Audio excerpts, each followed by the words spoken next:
বলুন। আমি 5 কুইন্টাল বীজ পেয়েছিলাম।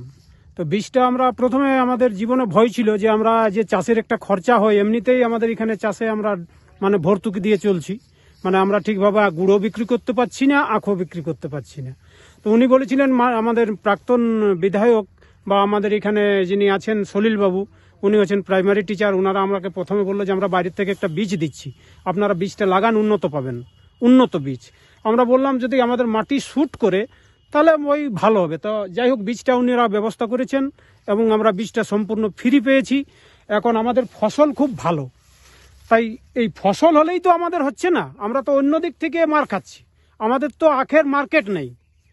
এইখানে মার্কেট যদি সরকার আমাদের আখটা কিনে, তাহলে এখানে আমরা আমাদের চাষি বা পরিবার কমসে কম 11 থেকে 12,000 পরিবার বাঁচবে।